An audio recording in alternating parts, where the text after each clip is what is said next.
नमस्कार, मी धनश्री मणेरीकर. गोवन वार्ता लाईव्हच्या आजचा फ्रंट पेज या कार्यक्रमात तुम्हा सगळ्यांचं स्वागत. आज माझ्यासोबत आहेत माझे सहकारी ज्ञानेश्वर वरप आणि या कार्यक्रमाला सुरुवात करताना आज एक चांगली बातमी आणि फोमेंतो मीडिया समूहासाठी सर्वात मोठी बातमी अशी आज चारही वृत्तपत्रांनी त्यांच्या फ्रंट पेजवर छापून आणलेली आहे. ती म्हणजे अल्पावधीतच गोमंतकीय वाचकांच्या मनावर अधिराज्य गाजवण्याचं काम आहे ते फोमेंतो मीडिया समूहाची जी चारही वृत्तपत्र आहेत त्यांनी केलेलं आहे. आणि या निमित्तच रविवारी 18 जून रोजी फोमेंतो मीडियाच्या कार्यालयात द गोवन वार्ता, भांगरभुई ही जी 3 वृत्तपत्र आहेत त्यांनी त्यांचा 8वा वर्धापन दिन मोठ्या उत्साहात साजरा केलेला आहे.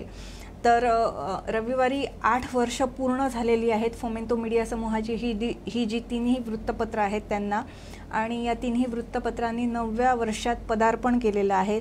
तर त्यानिमित्तच शांतीनेच येथे जे फोमेंतो मीडियाचं कार्यालय आहे त्या कार्यालयात एका छोटेखानी कार्यक्रमाचं आयोजन करण्यात आलेलं होतं.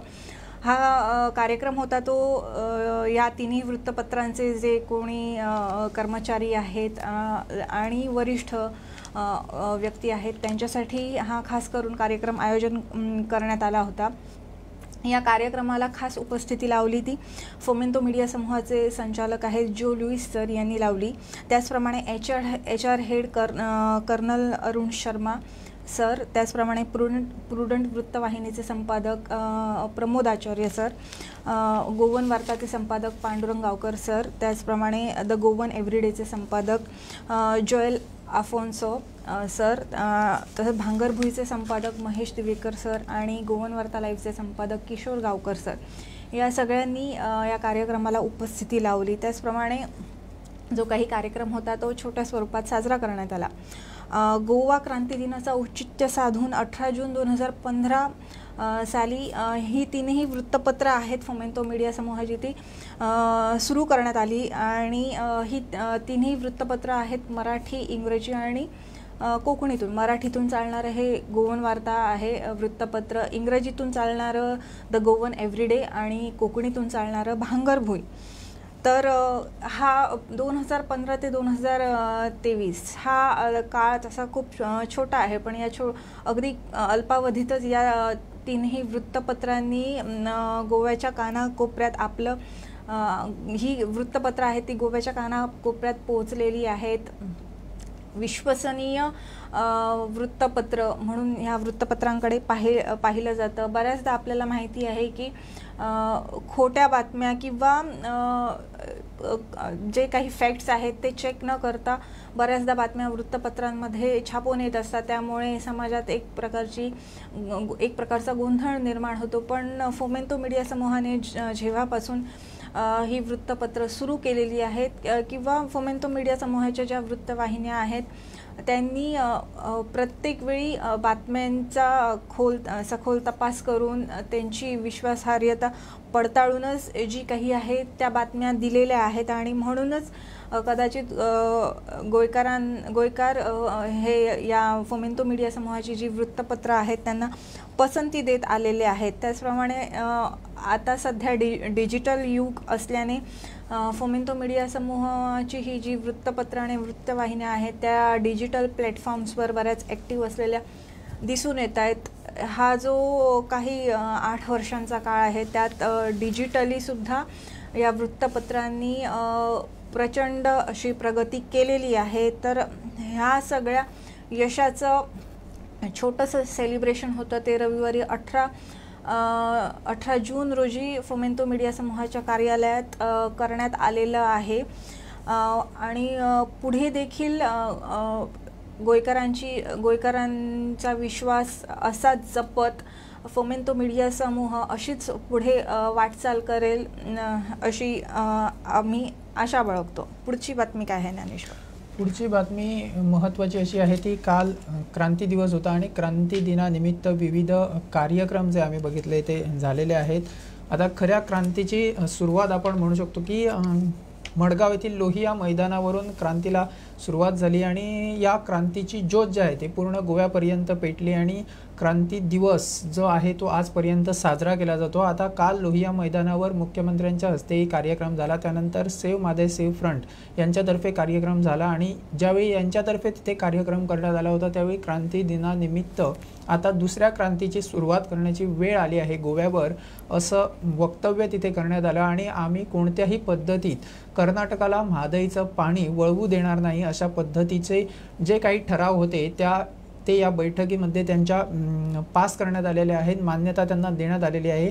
आता या सर्वांची सेव्ह गोवा सेव्ह फ्रंट यांची पूर्वीपासूनच सेव्ह मादई सेव्ह गोवा फ्रंट जो आहे त्यांची मागणी पूर्वीपासूनच आहे की म्हादईचं पाणी कर्नाटकाला वळवू देणार नाही। आता कर्नाटकाचा DPR मिळाल्यानंतर अनेक राजकीय आणि समाज माध्यम किंवा NGO असतील त्यांच्याकडून वेळोवेळी आवाज उठवण्यात आला। त्यानंतर महाराष्ट्र, गोवा, कर्नाटक अशा तिन्ही सरकारांकडून सर्वोच्च न्यायालयात याचिकाही दाखल करण्यात आली आहे आणि त्या याचिकेवर सुनावणी सुरू आहे। त्यानंतर परवाह जे न्यायालयाच्या आदेशाप्रमाणे होतं ते परवाह याची स्थापना करण्यात आलेली आहे। याचं मुख्य कार्यालय जे आहे ते पणजीत होणार आहे आणि या नंतर आता काही दिवसपूर्वी असा निर्णय घेण्यात आलेला आहे की यापुढे जे काही मादई संदर्भातील सर्व निर्णय असतील ते परवाहामार्फत म्हणजे परवाह हे निर्णय घेणार आहे। आता मादई म्हटलं की मादई परवाह, मादई बेसन म्हणजे ते मादई ज्यापासून जिथून सुरू होती तिथून ती पणजीपर्यंत जी समुद्र किनाऱ्याला जाऊन मिळते तोपर्यंत जे मादईवर संबंधित जे काही निर्णय असतील ते घेण्याचा अधिकार जो आहे तो पूर्णपणे परवाह यांना देण्यात आलेला आहे। तर या चर्चेत पुढे जाताना पुढची बातमी आहे ती गोवन वार्ता या मराठी वृत्तपत्राने त्यांची हेडलाईन म्हणून छापून आणलेली आहे। जमीन हडप करणाऱ्यांवर आता राहणार आहे ऑनलाईन नजर, कधीही तपासता येणार मालमत्तेची माहिती, निबंधक खात्याचा पुढाकार, पोर्टल अंतिम टप्प्यात, नोटरींद्वारे होणारा गैरप्रकार होतील कायमचे बंद। तर जसं तुम्हाला माहिती असेल आणि आम्ही वेळोवेळी आमच्या चॅनलच्या माध्यमातून किंवा जी फोमेंतो मीडिया समूहाची वृत्तपत्र आहेत आणि इतर वृत्तवाहिन्या आहेत त्यांच्या माध्यमातून आम्ही वेळोवेळी राज्यात जे सुरू असलेले लँडस्कॅमचे मोठमोठे प्रकार किंवा ज्या घटना होत्या त्या वेळोवेळी आम्ही तुमच्यासमोर आणल्या होत्या। जमीन विक्री घोटाळे आहेत ते राज्यात मोठ्या प्रमाणात समोर येत आहे। जेव्हा गोवा सरकारने SITची स्थापना केली, या SITच्या माध्यमातून अनेक जमीन घोटाळे आहेत ते समोर आलेले आहेत आणि आता हे असे प्रकार भविष्यात घडू नयेत यासाठी आता कुठेतरी सरकार पावलं उचलताना दिसतंय। त्याचप्रमाणे हे जे जमीन विक्री घोटाळे आहेत, लँड स्कॅम्स आहेत ते टाळण्यासाठी आता सरकारने ही जी काही आहे ती ई-नोटरी वेब पोर्टल ही ऑनलाईन सिस्टम तयार करण्यासाठी एक विशेष अशी योजना आखली असल्याचं या बातमीतून आपल्याला समजतंय। तर या पोर्टलच्या माध्यमात कसा फायदा होणार आहे या पोर्टलचा, तर या पोर्टलच्या माध्यमातून आपल्या मालमत्तेची जी माहिती आहे ती जगाच्या कोणत्याही कोपऱ्यातून तपासता येणार आहे। हा एक मोठा फायदा आहे या पोर्टलचा। त्याचप्रमाणे ह्या पोर्टलसाठी जो काही पुढाकार घेतलेला आहे तो निबंधक खात्याने घेतलेला आहे आणि माहिती व तंत्रज्ञान खात्याने या वेब पोर्टलचं काम आहे ते हाती घेतलेलं आहे आणि ते आता सध्या अंतिम टप्प्यात पोहोचलं असल्याचं या बातमीतून सांगण्यात आलेलं आहे। आणि गेल्या 2 वर्षात म्हणजे SIT स्थापन करून मला वाटतं 1-2 वर्ष झाली असतील, वर्ष पूर्ण झाले 15 जून 2022 हो। तर ह्या 2 वर्षात जे काही मोठ्या प्रमाणात जमीन घोटाळे आहेत ते जमीन घोटाळ्याचे प्रकार आहेत ते या SITने समोर आणलेले होते आणि त्यानंतर राज्यात जी काही खळबळ उडाली होती ती आपण वेळोवेळी पाहिली असेलच। तर सरकारने या घोटाळ्यातील जे दोषी होते त्यांना शिक्षा करण्यासाठी जी ही SITची नियुक्ती होती ती केली होती आणि या पथकाच्या माध्यमातून जे जमीन विक्री घोटाळे होते त्या घोटाळ्यातील अनेक गोष्टी उघड झाल्या होत्या। त्यातील प्रमुख गोष्ट म्हणजे नोटरींकडून झालेला त्यांच्या पदाचा गैरवापर, म्हणजे ही जी सगळी घोटाळ्याची प्रकरणं होती त्यामध्ये मोठ्या संख्येने नोटरींचा सहभाग असल्याचं समोर आलेलं होतं। त्यांनी कुठेतरी आपल्या पदाचा गैरवापर करत पैशाच्या आमिषाला बळी पडून ह्या प्रकरणांमध्ये ते गुंतले होते। तर एखाद्या जमीन मालकाची मालमत्ता त्याच्या मृत्यूनंतरही तो हयात असल्याचं दाखवून नोटरीच्या मदतीनं मालकी हक्कपत्र तयार करणं आणि ही जी मालमत्ता असेल ती तिसऱ्या व्यक्तीला विकणं असे प्रकार या घोटाळ्यातून समोर आल्याचं आपण बघितलं होतं. बारदेश तालुक्यातूनही अनेक प्रकारचे घोटाळे समोर आले होते. दक्षिण गोव्यातही असेच प्रकार समोर आले होते. तर प्रत्यक्षात मूळ जमीन मालकाच्या नोटरीच्या समोर हजर राहिल्यानंतरच मालमत्तेची नोटरी करणं बंधनकारक आहे. पण असं न करता नोटरींकडून कुठेतरी आपल्या पदाचा गैरवापर करून ह्या अशा प्रकारांना हे सपोर्ट करण्यात येत होता. तर यावर नियंत्रण आणि वचक आणण्यासाठी सरकारने हे जी काही आहे ती ई नोटरी वेब पोर्टल आता योजना आहे ती अंमलात आणण्याची प्रक्रिया सुरू केलेली आहे. तर ही सिस्टम सुरू झाल्यानंतर नोटरींमार्फत जे होणारे हे गैरप्रकार आहेत त्यांना कुठेतरी आळा बसेल अशी आशा सरकारने व्यक्त केलेली आहे. आणि सध्याच्या ऑनलाईन विवाह नोंदणी प्रक्रियेप्रमाणेच ही जी काही आहे ई नोटरी वेब पोर्टलची प्रक्रिया ती चालणार आहे. पण आता ही यंत्रणा नक्की कशी काम करणार आहे? नॅशनल जेनरिक डॉक्युमेंट रजिस्ट्रेशन सिस्टमप्रमाणेच ही जी आहे ती ई नोटरी यंत्रणा आहे ती काम करणार असल्याचं सांगितलं जातं. पण नक्की ह्या यंत्रणेचं काम कसं चालणार आहे त्याविषयी सुद्धा गोवन वार्ताने काही ठळक मुद्दे त्यांच्या बातमीत दिलेले आहेत. ते मुद्दे आपण पाहूयात. नॅशनल जेनरिक डॉक्युमेंट रजिस्ट्रेशन सिस्टमप्रमाणेच ही ई नोटरी यंत्रणा सुरू राहील. त्याचप्रमाणे यात संबंधित नोटरीला सक्सेशन डीड म्हणजे वारसदार पत्र, व्हील ऑफ एंटीनक्चल संबंधित मसुदा ई नोटरी पोर्टलवर अपलोड करावा लागेल. त्याचप्रमाणे त्यानंतर संबंधित उपनिबंधक वरील मसुद्याची तपासणी आणि खातरजमा करेल. म्हणजे हे इथे महत्त्वाचं आहे. ही जी काही इन्स्पेक्शन आहे ते केल्यानंतर जी काही आहे ती पुढील प्रक्रिया होणार आहे. नंतर संबंधित उपनिबंधक पक्षकारांना वेळ दिली आणि कार्यालयात बोलवून अंतिम प्रक्रिया करेल. मसुदे आणि दस्तऐवज म्हणजे जे काही डॉक्युमेंट्स असतील त्यामध्ये जर काही त्रुटी आढळल्या तर ही प्रक्रिया आहे ती पुढे जाऊ शकणार नाही. ती तिथेच आहे प्रक्रिया ती तिथेच रद्द करण्यात येईल. त्याचप्रमाणे जमीन विक्री व्यवहाराची सविस्तर माहिती या पोर्टलवर उपलब्ध होईल, जेणेकरून आधी झालेल्या ज्या विक्री आणि कराराची माहिती ऑनलाईन उपलब्ध होईल आणि याच्यातून जी काही आहे ती पारदर्शकता येईल. म्हणजे लोकांना सुलभ होईल अशी जी काही आहे ती ही प्रक्रिया ठेवण्यात येणार आहे. आणि क्लिअर क्रिस्टल म्हणतात त्याप्रमाणे ही जी काही आहे ती प्रक्रिया असणार आहे. तर ही जमीन विक्री नोंदणीची प्रक्रिया कशी असेल याविषयी सुद्धा गोवन वार्ताने त्यांच्या बातमीत आहे ती माहिती दिलेली आहे. गोवन वार्ताने जे मुद्दे दिलेले आहेत त्यानुसार जमीन मालकाला मालमत्तेची सर्व कागदपत्र असतील ती ई नोटरी वेब पोर्टलवर अपलोड करावी लागतील. त्यानंतर कागदपत्रांची निबंधक खात्याचा तालुक्याचा नोंदणी अधिकारी जो उपनिबंधक असेल तो त्या कागदपत्रांची पडताळणी करणार आहे. त्यानंतर संबंधितांना वेळेनुसार बोलवूनच ही स्वाक्षरी घेण्यात येईल आणि मसुदे व दस्तऐवजात त्रुटी आढळल्यास ही प्रक्रिया असेल ती रद्द होईल. जर तुमचे डॉक्युमेंट्स व्यवस्थित असतील तरच ही प्रक्रिया पुढे जाणार आहे. जर त्याच्यात काही घोळ असेल, काही वर खाली असेल तर ही प्रक्रिया तिथेच रद्द करण्यात येणार आहे. त्यामुळे आशा आहे की असे प्रकार इथून पुढे घडणार नाहीत आणि लोकांची फसवणूक होणार नाही. पुढची बातमी काय आहे ज्ञानेश्वर? पुढची बातमी आहे ती कालच्या क्रांती दिवसानिमित्तची आहे. आता कालच्या क्रांती दिनानिमित्त राज्यात विविध ठिकाणी कार्यक्रम झाले. त्यातील महत्त्वाचा कार्यक्रम जो होतो तो पणजी येथील आझाद मैदानावर जो कार्यक्रम झाला त्या कार्यक्रमाला राज्याचे राज्यपाल, मुख्यमंत्री, विरोधी पक्षनेते, सर्व मंत्री आणि आमदार यांची उपस्थिती त्या ठिकाणी असते.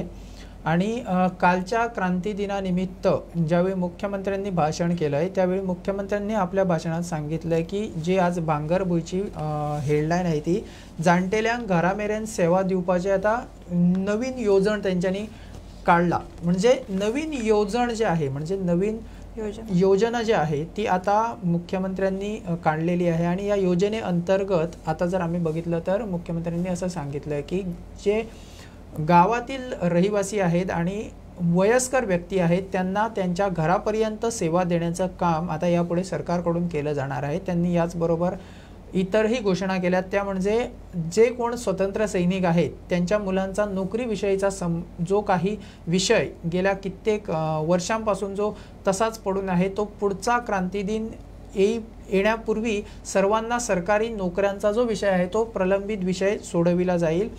त्यानंतर मुख्यमंत्र्यांच्या या भाषणानंतर ज्यावेळी स्वतंत्र सैनिकांच्या जो त्यांचा एक ग्रुप आहे त्यांच्या स्वतंत्र सैनिकांनी ज्यावेळी तिकडे भाषण केलं, गुरुदास कुंडे यांनी ज्यावेळी तिकडे गुरुदास कुंदे जे स्वतंत्र सैनिक आहेत त्यांनी ज्यावेळी त्या ठिकाणी भाषण केलं त्यावेळी त्यांनी असं सांगितलं की जी पूर्वीची स्थळं आहेत त्या ठिकाणी मद्य विक्रीला परवाना देऊ नये आणि त्यांनी त्यांच्या काही मोठ्या मागण्या नाहीत आणि कालचा दिवस जरी सरकारकडे मागण्या करण्याचा दिवस नसला तरी त्यांना आणखी काय पर्याय नाही आणि पर्याय नसल्यामुळे त्या मागण्या सरकारपुढे त्यांना ठेवाव्या लागल्यात असं त्यांनी वक्तव्य केलं आणि त्यांनी स्पष्टपणे सांगितलं की जरी आमची मतं कमी असली, आम्ही काहीच स्वतंत्र सैनिक आत्ता हयात असलो आणि आमचं मतदान तेवढं नसलं, आमची वोट बँक जरी नसली तरी सरकारने आम्हाला विसरू नयेत आणि आमची वोट बँक नाहीत म्हणून आमच्या मागण्यांकडे दुर्लक्ष सरकारकडून होता कामा नये। ज्या ठिकाणी मद्य विक्री सुरू होती, जो गेल्या काही दिवस पूर्वी जो विषय झाला होता की मद्य विक्री सुरू आहे, अशा ठिकाणी मद्य विक्रीसाठी परवाना देता कामा नये। पर्यटनाच्या नावाखाली कोणतेही प्रकार घडणं आणि स्वातंत्र्याच्या गोवा स्वातंत्र्याच्या संबंधित ज्या काही चाहूल खुणा आहेत त्या ठिकाणी अशा पद्धतीच्या मद्य विक्रीचा धंदा सुरू करणं हे योग्य नाही आणि असा धंदा सुरू करता कामा नये अशी मागणी त्यांच्याकडून करण्यात आली आहे। त्यानंतर विरोधी पक्षनेते युरी आलेमाव यांनी ज्यावेळी पत्रकारांशी बोलत होते त्यावेळी त्यांनी सांगितलं की जो आझाद मैदानावर कार्यक्रम होतो तो मुख्य कार्यक्रम हा मडगाव लोहिया मैदानावर झाला पाहिजे, कारण मडगावातून खऱ्या क्रांतीची सुरुवात झाली होती असं त्यांचं म्हणणं आहे। त्यामुळे हा जो कार्यक्रम आहे तो मडगावात झाला पाहिजे आणि त्या संदर्भातील मागणी आपण मुख्यमंत्र्यांकडे करणार असल्याचंही विरोधी पक्षनेते युरी आलेमाव यांनी काल सांगितलं। यालाच धरून अजून एक काही महत्त्वाचे मुद्दे जे मुख्यमंत्र्यांनी आझाद मैदानावर जेव्हा भाषण केलं त्या भाषणात जे काही अजून ठळक मुद्दे आहेत ते काही मुद्दे त्यातील द गोवन या इंग्रजी वृत्तपत्राने त्यांच्या बातमीत दिलेले आहेत। त्यात मुख्यमंत्र्यांनी पुन्हा एकदा सांगितलं की पुढील शैक्षणिक वर्षापासून 11वीचे विद्यार्थी शिकणार क्रांती दिनाचा इतिहास, ही जी काही घोषणा आहे त्याचा पुनरुच्चार रविवारी झालेल्या क्रांती दिन कार्यक्रमात आझाद मैदानावर जे भाषण केलं मुख्यमंत्र्यांनी त्या भाषणात पुन्हा एकदा हा पुनरुच्चार केलेला आहे।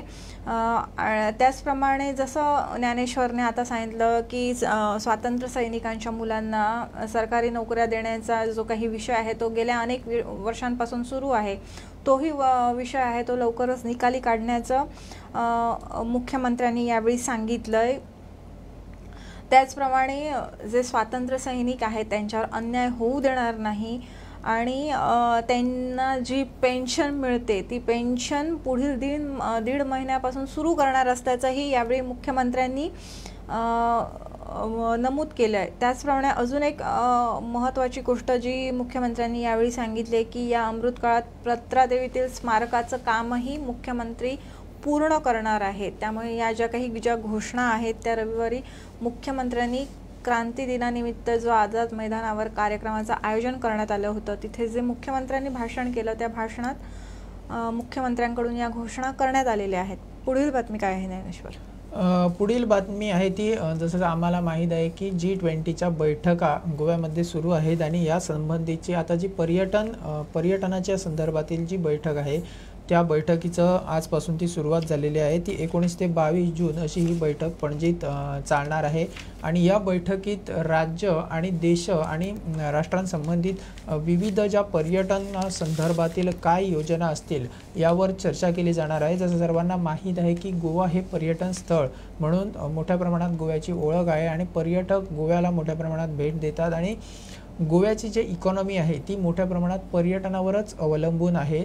Goan economy is partly we says that, म्हणजे मोठ्या प्रमाणात जे गोवन इकॉनॉमी आहे ती आता मायनिंग बंद झाल्यानंतर गोव्याची इकॉनॉमी ही पर्यटनावर अवलंबून आहे. त्यामुळे पर्यटन गोव्यासाठी खूप महत्त्वाचं आहे आणि या संदर्भातील बैठक G20मध्ये जर आता गोव्यात होत असेल तर ते गोव्यासाठी एक महत्त्वाची अशी गोष्ट राहणार आहे. आणि या बैठका ज्या आहेत त्या आजपासून सुरू झालेल्या आहेत आणि आता 22 तारीखपर्यंत या G20च्या बैठका गोव्यात चालणार आहेत. आता आपण नजर टाकूया सिंधुदुर्गात जे फोमेंतो मीडिया समूहाचं जे एक वृत्तपत्र चालतं कोकण 7, त्या कोकण 7ने त्यांच्या फ्रंट पेजवर कोणत्या बातम्या दिलेल्या आहेत. तर पहिली बातमी आहे ती राजकीय क्षेत्रातून असेल. वरळी येथील शिबिरात वरळी येथे रविवारी एक शिबिर झालं शिवसेनेचं ठाकरे गटाचं. त्यावेळी या शिबिरात ज्या काही आहे त्या सरकारवर, तिथे महाराष्ट्र सरकारवर जो काही हल्लाबोल आहे तो उद्धव ठाकरेंकडून करण्यात आलेला आहे. त्यावेळी कोकण 7ने अशी हेडलाईन दिलेली आहे की हिम्मत असेल तर मणिपूरमध्ये जाऊन दाखवा. तर ते काही शिबिर होतं त्या शिबिरात हा जो आहे तो हल्लाबोल करण्यात आलेला आहे. विविध मुद्द्यांवरून उद्धव ठाकरेंनी महाराष्ट्र सरकारवर जो आहे तो निशाणा साधलेला आहे. तर जे समारोपाचं भाषण होतं या शिबिराचं ते भाषण उद्धव ठाकरेंकडून करण्यात आलं. तर या भाषणात उद्धव ठाकरेंनी भाजपवर सडकून टीका केली. तर उद्धव ठाकरे नेमकं काय म्हणाले ते मी तुम्हाला सांगते. गद्दारांच्या फौजेचं नेतृत्व करण्यापेक्षा मूठभर निष्ठावंतांचं नेतृत्व करू असं ठाकरे यांनी म्हटलं यावेळी. त्यावेळी हे सरकार कसं चाललंय तर उठसूट लुटालूट असं हे सरकार चाललंय अशीही टीका उद्धव ठाकरेंकडून महाराष्ट्र सरकारवर करण्यात आलेली आहे. त्याचप्रमाणे सत्तेची मस्ती हा फुगलेला फुगा असा जो काही आहे तो निशाणा उद्धव ठाकरे आहे त्यांनी सरकारवर अशा शब्दात निशाणा साधलेला आहे. मला संताप एका गोष्टीचा येतो, आपल्या घरात येऊन दमदाटी करतात, फोडाफोडी करतात. आम्ही नामर्दाची औलाद नाही, सत्तेची मस्ती हा फुगलेला फुगा आहे.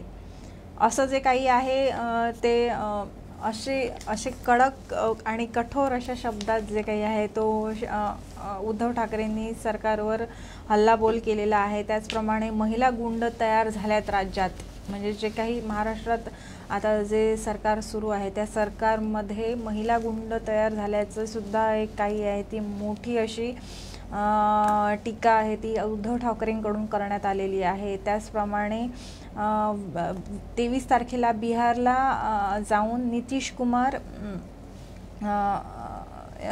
23 तारखेला बिहारला जात आहे. नितीश कुमार घरी आले होते. पूर्वी मातोश्रीमध्ये भाजपचे लोक यायचे, भाजपशिवाय इतर लोक येतात. सुखातले सोबती पाहिजेत. उद्या सत्तेवर नसाल तेव्हा तुम्हाला विचारणारे कोणी येणार नाही असा इशारा त्यांनी भाजपला आहे तो दिलेला आहे.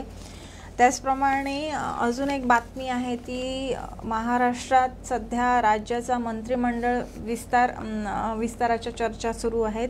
तर त्या संबंधातली एक बातमी दिलेली आहे. सुप्रीम कोर्टाच्या निकालानंतर भाजप आणि शिंदे यांच्यात शिवसेनेतील आमदारांच्या नजरा मंत्रिमंडळ विस्ताराकडे लागल्यात. नेमकं कोण मंत्री होऊ शकतं याबाबत राजकीय वर्तुळात वेगवेगळे तर्कवितर्क सध्या लढवले जातात आणि या संदर्भात अपक्ष आमदार आणि शिंदे गटाच्या आमदारांकडून वारंवार दावा केला जातोय. त्याचप्रमाणे मंत्रिमंडळ विस्ताराचा मुहूर्त अजून ठरलेला नाही आहे आणि आता नाशिकमध्ये मंत्री गिरीश महाजन यांनी ह्या मंत्रिमंडळ विस्ताराबाबत जी काही आहे ती माहिती दिलेली आहे आणि त्या संबंधाची ही बातमी आहे. त्यामध्ये पुढील बातमी आहे ती सावंतवाडीतील रुग्णालयाबाबत आहे. कोकण 7ने दिलेल्या वृत्तानुसार सावंतवाडी रुग्णालयाचा कारभार आहे तो नवशिक्यांकडे आहे. थोडक्यात जे नवीन पासआउट डॉक्टर आहेत त्यांच्या हाती सावंतवाडी रुग्णालयाचा कारभार देण्यात आलेला आहे आणि म्हणूनच इथे आहे इथली जी काही आहे ती व्यवस्था आहे ती विस्कळीत झालेली आहे असं या बातमीतून सांगण्यात आलेलं आहे. तिथे किरकोळ आजारांवर उपचारासाठी जाणारे जे रुग्ण आहेत त्यांना तिथून थेट बांबोळीला पाठवलं जातंय असा आरोप आहे तो सामाजिक कार्यकर्त्यांनी केलेला आहे.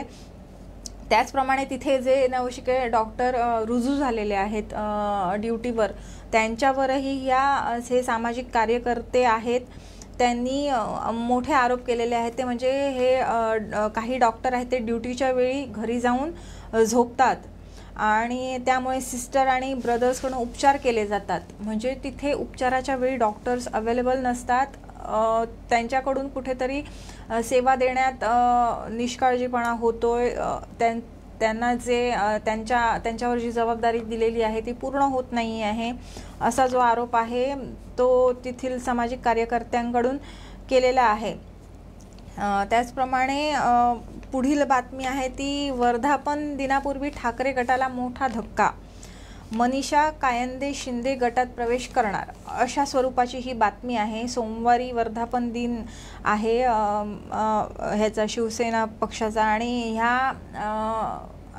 ह्या वर्धापन दिनापूर्वी जो आहे तो मोठा धक्का आहे तो शिवसेनेच्या ठाकरे गटाला बसलेला आहे.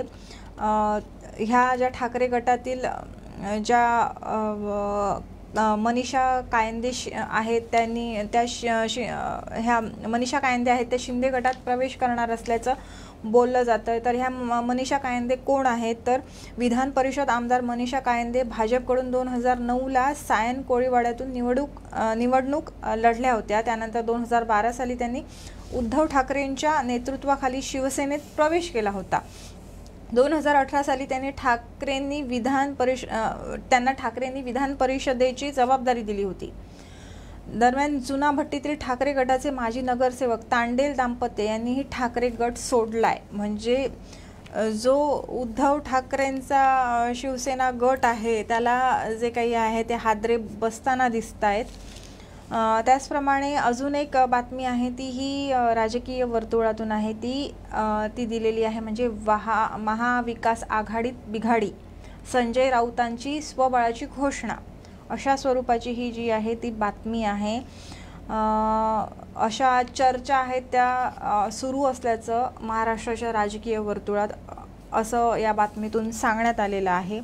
तर पुढची बातमी काय आहे ज्ञानेश्वर?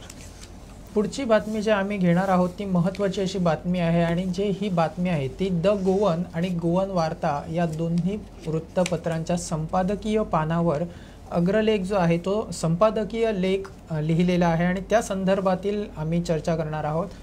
आता हा अग्रलेख जो आहे दोन्ही पेपरवरती संपादकीय पानावर जे संपादक आहेत गोवन वार्ताचे पांडुरंग गावकर सर आणि द गोवनचे जोएल अल्फान्सो सर यांनी लिहिलेला आहे आणि या संदर्भातील चर्चा म्हणजे पेडण्यातील जो अपघात घडला या अपघातासंदर्भातील हा अग्रलेख जो आहे तो त्यांनी लिहिलेला आहे.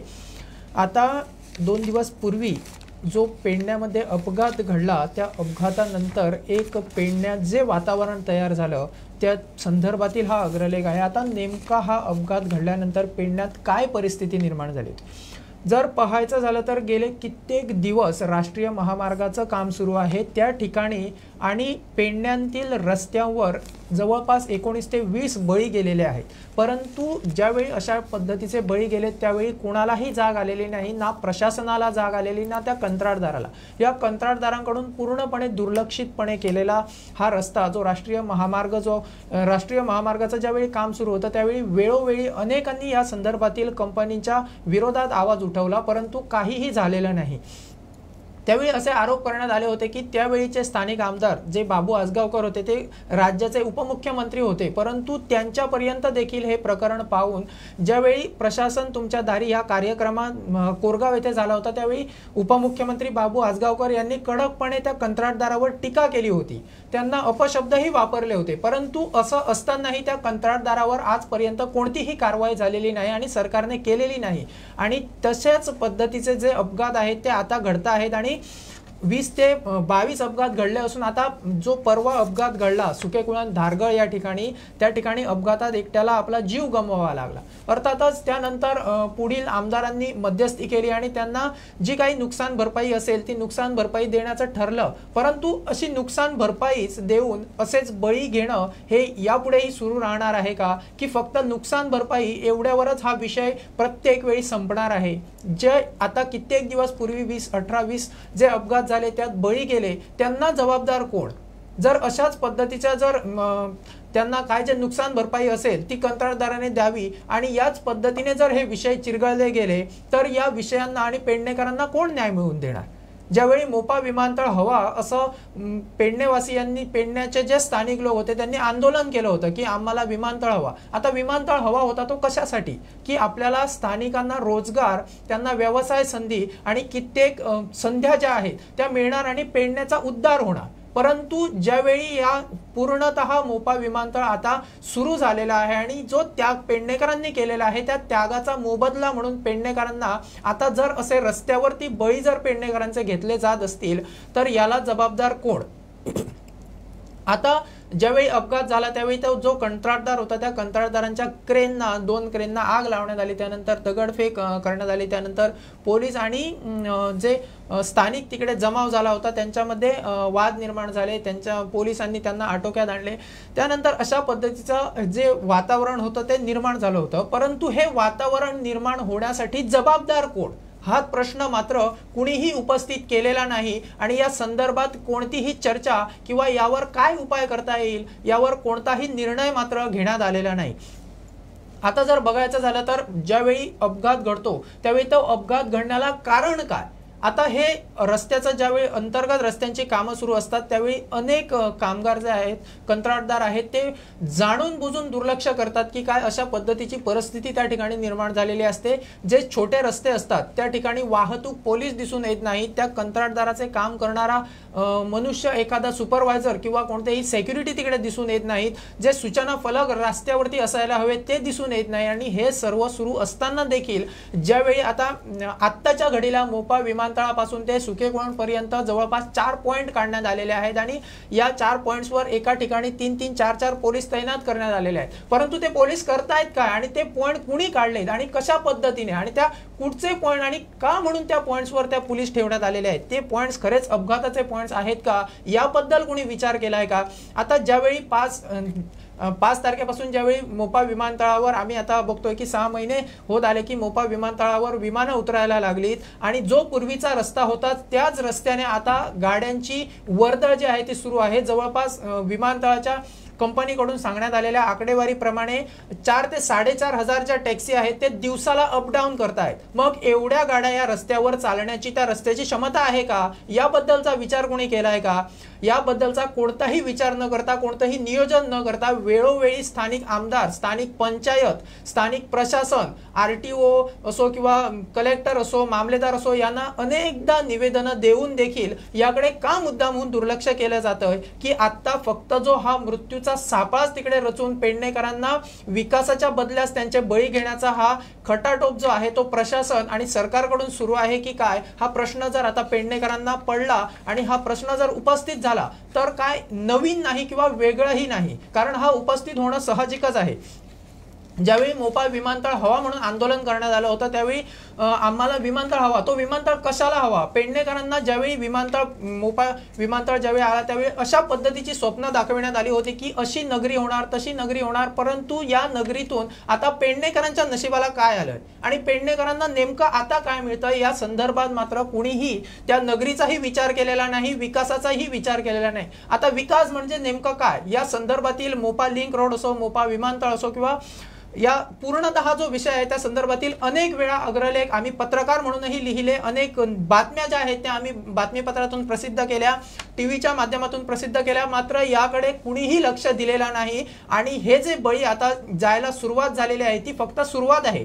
आता या ठिकाणी बळी जाऊन एवढ्या लोकांना तिकडे जमा करून का त्यांच्यामध्ये असा परिस्थिती निर्माण करण्याची पाळीच त्यांच्यावर नेमकी का उपस्थित झाली हाच मुळात मोठा प्रश्न आहे। आता पोलिसांनी त्यांच्यावर गुन्हा नोंद करावा की नाही हे पोलीस आणि जे काय प्रशासन आहे ते ठरवणार आहे। परंतु ज्या पद्धतीने विकासाच्या नावाखाली पेडण्यात जे काही प्रकल्पांचं काम सुरू आहे, ज्या पद्धतीने ते काम सुरू आहे, कुठल्याही पद्धतीचं नियोजन ज्यावेळी काम करताना दिसून येत नाही आणि अशा पद्धतीचं काम सुरू असताना जर बळी यापुढेही जाऊ लागले तर फक्त पैसे मोजून कंत्राटदाराकडून या पैशातूनच हे बळी घेतले जाणार आहेत का, या प्रश्नाची उत्तर प्रशासन, स्थानिक पातळीवरचे प्रत्येक पंच, सरपंच, आमदार यांना द्यावी लागणार आहेत आणि प्रशासनाला आणि सरकारला या अपघाताची मात्र दखल घ्यावी लागणार आहे। जर ही दखल नाही घेतली तर यापुढेही अशाच पद्धतीच्या अपघातांना पेडणेवासियांना सामोरं जावं लागणार आहे। ज्या पद्धतीने विकासाच्या नावाखाली पेडणेकरांना रोजगार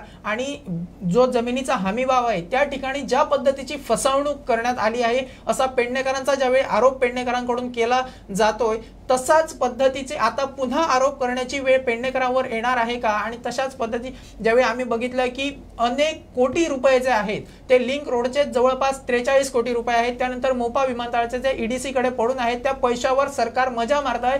जवळपास 8 वर्ष झाली हा दुप्पट जो व्याज आहे ते सरकारने घेतलंय, परंतु हा पैसा जनतेपर्यंत पोहोचविण्यासाठी सरकारने काय केलंय या प्रश्नाचं उत्तर सरकारने मात्र जनतेला कधीही दिलेलं नाही। आता सरकारकडून एक सिंगल विंडो क्लिअरन्स करून हे पैसे जनतेपर्यंत पोहोचविले जातील, त्या मालकापर्यंत पोहोचविले जातील अशी ज्यावेळी पद्धत आणि अशी समजूत ज्यावेळी त्यांना देण्यात आली होती, तो सिंगल विंडो गेला कुठे सरकारचा। या सिंगल विंडोचा कधी लोकांपर्यंत हा सिंगल विंडो ओपन होणार आणि लोकांना कधी न्याय मिळणार। आता अर्थातच की अनेक लोकांकडे जमीन मालकीची कागदपत्र नाहीत, पण ज्यावेळी गोवा स्वतंत्र झाला त्यावेळी ज्या आता सरकार ही आपली जमीन म्हणून ज्यावर हक्क गाजवतोय त्या सरकारकडे ती किती डॉक्युमेंट सरकारने कुठून घेतले होते, त्या कुणाच्या जमिनी होत्या आणि आता कित्येक दिवस ज्यांनी त्या जमिनीवर आपलं वास्तव केलं त्यांनी जायचं कुठं, हा देखील प्रश्न एवढा मोठा उपस्थित असताना या एकाही प्रश्नाची उत्तरं सरकारकडून मात्र पेडणेवासियांना देण्यात आलेली नाहीत। तर या चर्चेत पुढे जाताना द गोवन या इंग्रजी वृत्तपत्राने काही बातम्या आहेत त्या इन शॉर्ट दिलेल्या आहेत। त्यातील पहिली बातमी आहे रुमडामळ, दक्षिण गोव्यातील दवर्ली भागात जो रुमडामळ भाग आहे तिथे रविवारी 2 गटांमध्ये वाद झाला आणि काही प्रमाणात तिथे तणावाची परिस्थिती निर्माण झाली। तर या वादाला कारणीभूत ठरलं ते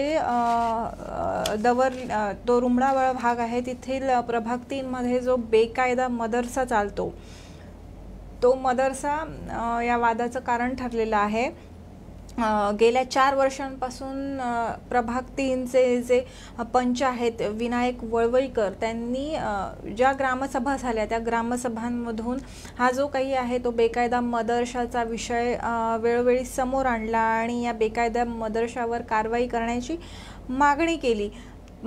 तर आणि या मदरशावर कारवाई न केल्यास डुक्कर आणून टाकण्याचं वक्तव्यही त्यांनी जे आहे ते ग्रामसभेत केलेलं होतं आणि त्यावरूनच हा जो आहे तो वाद पेटला आणि या वादातून 2 गटांमध्ये जो काही आहे तो तणाव निर्माण झाला आणि यातून जो हल्ला झाला त्या हल्ल्यात एकाला अटक करण्यात आलेली आहे आणि त्यानंतर रात्री दुसऱ्या गटाच्या एका पंचाला इतरांच्या गाड्या अज्ञातांकडून पंचासह जे काही माणसं होती त्यांनी गाड्या फोडल्या, त्या प्रकरणी त्यांना ताब्यात घेण्यात आलेलं आहे। तर पुढची बातमी आहे ती रविवारी ताळगाव येथील जो श्यामाप्रसाद मुखर्जी स्टेडियम आहे त्या स्टेडियमवर एका भव्य दिव्य अशा कार्यक्रमात ज्या नॅशनल गेम्स होणार आहेत 37व्या गोव्यात त्या नॅशनल गेम्सचं जे आहे ते मास्कॉट लॉन्चिंग करण्यात आलेलं आहे। तर आजच्या या चर्चेत आज आपण इथेच थांबणार आहोत, पण तुमचा निरोप घेण्यापूर्वी गोवन वार्ता लाईव्हला त्याचे सोशल मीडिया प्लॅटफॉर्म्स जसं की फेसबुक आणि यूट्यूबवर फॉलो करायला विसरू नका। त्याचप्रमाणे ट्विटरच्या माध्यमातून ज्या काही आहेत ताज्या घडामोडींच्या फास्ट अपडेट्स त्या मिळवायला विसरू नका। ज्या काही राज्यात घडामोडी घडत आहेत राष्ट्रीय पातळीवरील त्याचप्रमाणे आंतरराष्ट्रीय पातळीवरील ज्या ताज्या घडामोडी आहेत त्यांच्या सविस्तर बातम्या आमच्या वेबसाईटवर तुम्हाला वाचता येतात। त्यामुळे गोवन वार्ता लाईव्हच्या वेबसाईटला नक्की भेट द्या आणि तिथे बातम्यांचे सविस्तर तपशील मिळवा. त्याचप्रमाणे इंस्टाग्रामवरही गोवन वार्ता लाईव्ह अवेलेबल आहे, तिथेही गोवन वार्ता लाईव्हला नक्की फॉलो करा. त्याचप्रमाणे फोमेंतो मीडिया समूहाचं प्रुडंट ॲप हे चालतं. त्या ॲपवर फोमेंतो मीडिया समूहाची जी 4 वृत्तपत्र आहेत आणि 3 वृत्तवाहिन्या आहेत, त्या हे सगळे प्लॅटफॉर्म्स तुम्हाला एकाच ठिकाणी या प्रुडंट ॲपवर मिळू शकतात. त्यामुळे जर हे ॲप डाउनलोड केलेलं नसेल तर आजच प्ले स्टोअरवर जाऊन हे ॲप डाउनलोड करा. तर आज आपण इथेच थांबणार आहोत. पुन्हा भेटूया नव्या घडामोडींसह. तोवर तुम्ही पाहत राहा गोवन वार्ता लाईव्ह, नातं गोव्याचं देणं मराठीचं.